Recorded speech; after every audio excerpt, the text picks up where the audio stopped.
nga dapat idipinsa niya ang budget sa iyang opisina. Kung asa mga kaigsuunan, perting binunalay gahapon sa mga maayong mga kongresista. Tungod kay wala masunod ang traditional parliamentary procedure. Ha? Nga na, partner, no? So 1 hour naghulat ang House of Congress para sa maong budget hearing sa OVP, Office of the Vice President. But the problem is wa gyud ni adtos Inday. Wa mi patimaw tungod kay ang rason ni Inday unsa pa may adton nako diha nga nahapasa naman ako inyong mga kinanglanon sa appropriations. Yes. Nako, tanan. Na-submit naman tanan. Na-submit na tanan. Naisbutan naman po na itong mga nilabay. Aging nga mga ato ang pagkita o hearing na gipahigayon. Ikadua, si Congressman Dante Marcolita. So, yung giblagadang ang yung mga kaubanan gihapon, labi na ang presider si Stila Kimbo nga kasi, halos murag mohilak. Wa kabalo sa iyahang position partner, no? Ginapangita na ko to partner ba? Katong ilahang pagdebate nila gahapon partner ba? Nagkaroon og kaning tension gud diha. Oo. Grabe kasi ang do na magud sila partner, do na sila tradisyon. Kani murag tradisyon gina mao gina siya kasamtangang mahitabo during pwede ay siya. Pwede siyang himuon sa mga miyembro sa kamara. Di representante. Doon na sila ginatawag parliamentary procedure. O tradition nga pwede nilang i-emosyonan ang ang pa-budget hearing sa ilang opisina kasi last year gi-review na ako tong gihimo ni Sandro Marcos, di ba? Ako ang gipakita nimo. Nga during sa hearing paspas man. Ni motion man dayon. 10 minutes lang. Kasi doon na gani sila parliamentary procedure tradition nga pwede nimo i-terminate ang maong budget hearing upon the motion of a member of the parliament representatives. So karon ang mutubag naturalmente ang chairman sa committee nga maoy nag-preside. Correct. That time. Karon kay wa man tawo na nahitabo. Kasi last year ako gigitan-aw kung unsay mga procedure. Tong last year gipatsan pag microphone si Castro. Kasi si Manuel doon na pa siya hirit muhirit pa nya wala naman wala na kasi nagkaroon na og division of the house kung kinsay pabor didto sa motion niya 21 versus 3 di daw gyud ang majority kasi so mao to wala na human na ang kaning pagdebatihay nya kagahapon sa promosyon kagahapon unsa may 28-3 ang butuhan partner nga mas daghan na sundon yun ang parliamentary tradition. Kasi ingon gani si Marcolita dili pwede. Grabe gining makabayan black partner, no? Human naman nato na doon naman tay tradisyon din ni sa ato ang kamara dinhi sa kamara. Nganong karon ang inyohang proseso ninyo more on questioning man. Yes. More questioning. Samantala ako tapos napag interpellation. Sus porbida. Doon na may interpellation. Budget hearing naman na. Budget hearing man eh. Nganong magsige pa mong pangutana nganong inyo ha pa man ipatubang pagyud ninyo. Tapos point of order. Wala gid siya sa order. Yung pangutana wala gid sa order. Wag siya order. Ganyan ingon pag sila hapon nga kaning makabayan black nga butbuton ko namutbut ko ang presidente kay sila kuno wala sila ka pangutana para sa budget sa atong presidente Bongbong Marcos. Onya tapos wala dili din pwede na sa ilahang sa hearing partner mo mag-mention kag mga unsa diya nga mga words, no? Yes. Nga ang punong ehekutibo sabihan mo ng ganyan. So balanra sa karon ni Congressman Janet Garin. Then i-review deny na po ni Makabayan Black nga wala daw sila nag-ingon nga butbuton si Pangulong Marcos. Nya pag-review sa video partner na ingon man gyud nga butbuton daw kuno kay wala sila kapangutana. Kamo gyud nga Makabayan Black, no? Kaning tulo ka Makabayan Black kining kabataan ano ba na? Si Raul Manuel. Tapos si Franz Castro. Tapos kining si Brusas. Oy, tandaan ninyo na mga butante ha. Hapit naman ang atong election. Magpapili naman po ni mga Makabayan Black sa ilang party list man ni sila. Party list representative man ni sila. Tandaan ninyo na ha. Nga kaning tulo, kung pwede, ayaw na jod. Ayaw na jod mo pailan. Be, paminaw na to ang portion sa ilahang kuan Japo na. Kaning kumprontahan na nila gahapon. Okay, ang una nag-istorya ni si Brosas, paminaw na to ha, diaraw. Asa ba ni? Sige, kana niya. Di kaning dapita atong asa ba ni dapita? Nagtingog siya ani. Ituloy lang ko partner, asarpit. Kani? Right click. Kana. Anya. Tapos click. Walay right. Tanod. Kani di ay. Kana. Open volume. Kana. Tapos kani di ay naka-off di ay siya. President, para tanungin namin, Madam Chair. Sandali, ibalik natin. Sandali, hilom sa ka. So, point of inquiry, Madam Chair. Yes, please proceed. Congressman.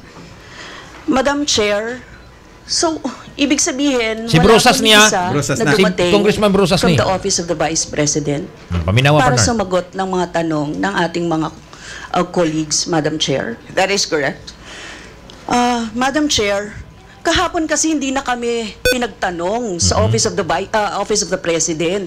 Tapos ngayon naman, wala naman yung Office of the Vice President para tanungin namin, Madam Chair. Si Brosas Madam Chair, hindi ko maintindihan Makabayan Black ito. kung bakit yung two highest position in the land natin ganito sa ating budget hearing sa Kongreso, no? Madam Chair, isang insulto sa mamamayang Pilipino at sa mga kinatawan dito sa loob ng Kongreso na hinalal ng mamamayan. Ano?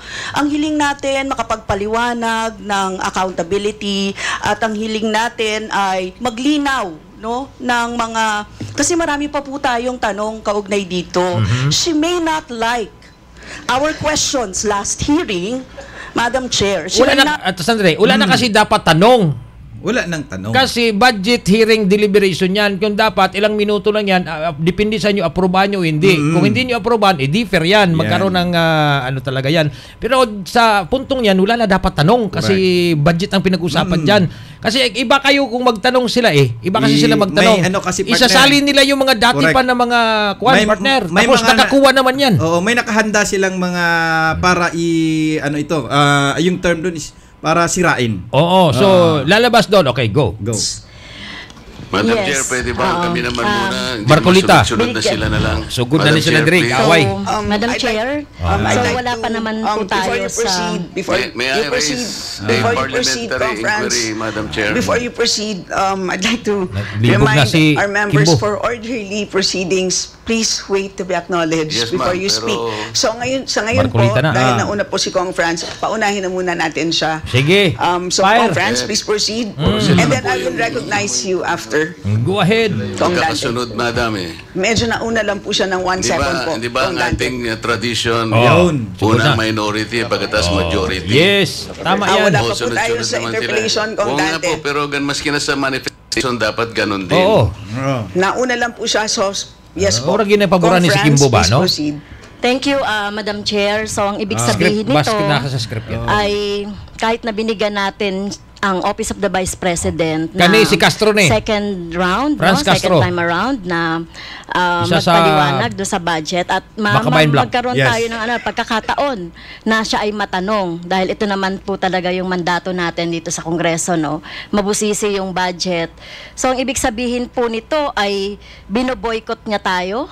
Pagboboykot Si Inday, ito, ang Madam ginamin niya. Chair, dahil wala pang akong natatandaan na ahensya ng gobyerno o executive branch na binoykot ang Kongreso dito sa Ngayon lang. dito sa budget Dahil sa inyo. hearing and deliberation. So ang ibig sabihin, Madam Chair, ano to, no? Betrayal of her oath of office. Kahapon nakita ko yung kanyang video na ginagalang niya yung power of the purse ng Kongreso. Alam na alam niya na tayo po yung nag-allocate or nagbabudget or nag-approve ng budget ng lahat ng ahensya. So dahil pinapaubayan niya na sa atin ito, na hindi niya man lang i-defend, kasi ang laki-laki nung Madam Chair, yung budget for socio-economic program delivery, socio-economic projects and stakeholder. Ang ibig sabihin ba niyan, inaabandonan niya na yung pinaplano niya siguro na ng mga constituents niya, nabibigyan niya nitong mga assuming programs na ito. Assuming kayo so, Madam Chair, so ang problema dito, no, talagang Bratinela to Bratinela, the max, no? Na Bratinela na naman. Binanggit na naman Bratinela. Umiiwas sa mga tanong. At eto pa, no, kapag Bratinela is parang spoiled brat ba? Okay. Hindi uma-attend doon sa no. Kaya talagang Madam Chair, sa tingin ko mukhang hindi na magkahalo-halo yung kanyang script, no, kung ano-ano na lamang sinasabi ni Franz Castro dito sa magiging budget at recommendation sa budget ng OBP. So pasensya na po ang taong bayan, binoykot tayo ng Vice President. Okay lang kami. Salamat, Kong Franz. Kami man yung taong bayan. Okay lang. Kong Marcolita na. Marcolita, you're now recognized. Ayan. Salamat po, Madam Chair. Okay.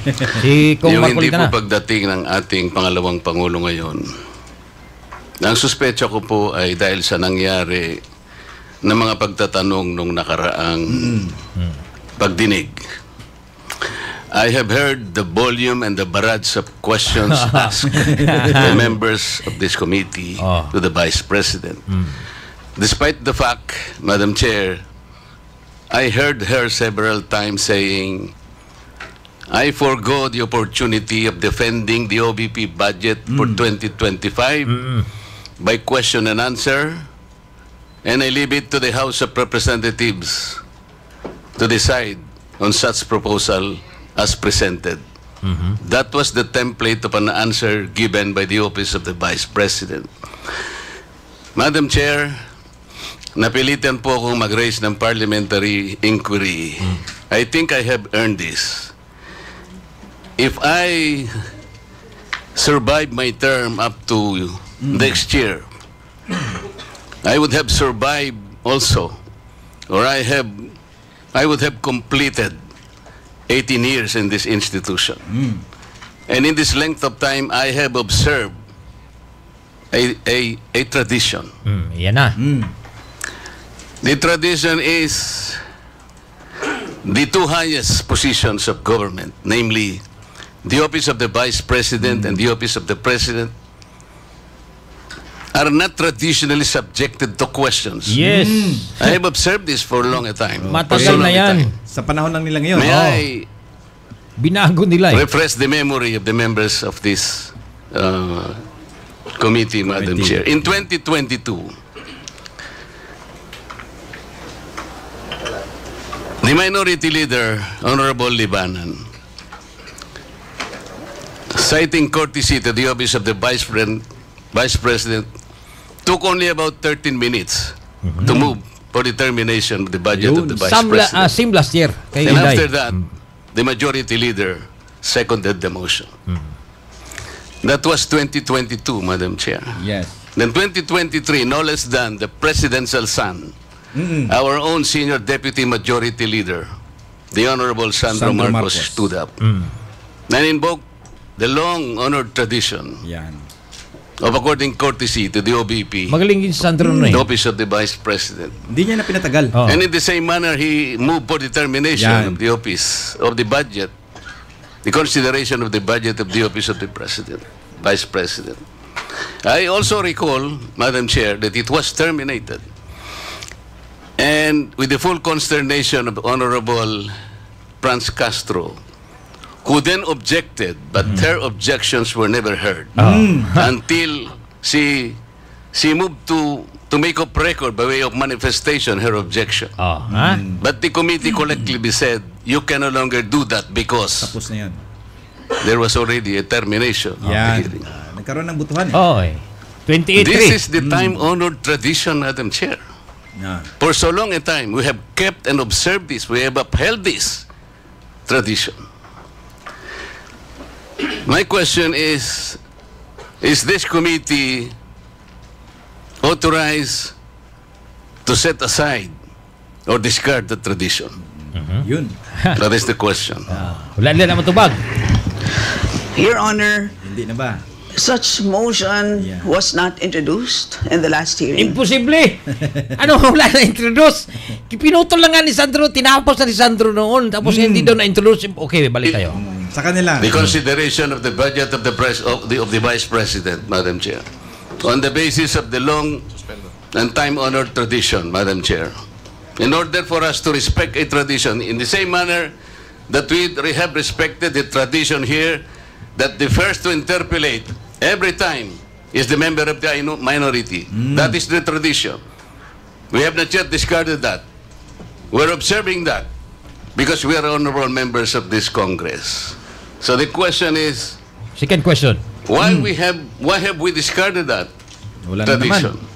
Hindi naman nasunod. Is this committee authorized to set aside the tradition? If we are not able to do that, Madam Chair, then I honorably, respectfully now move to terminate consideration of the Second budget motion. of the office of the Vice President, and I so move. Second. Madam Oh, Chair. kanawa, naaday nagsikan demotion partner. Kasi alam nila eh. Alam nila. Tradisyon nga. Dahil tradisyon eh. Move and seconded. Session suspended. Oh, dito na. Nigilok na ang lubot Kasi, sa ubang mga kongresista hindi na sila pwede maghirit. Yes, kasi iti-terminate na yung usapin. Di ba? Ayun, meron ng motion, meron ng second demotion agad. Yes, abiganin ako, feeling po na ako, kongresista, feeling po na ako na ako dito ba? Oo. Ako ang una nag-isagit og second demotion. Sige ulit. Kani mga kaigsuunan, gidili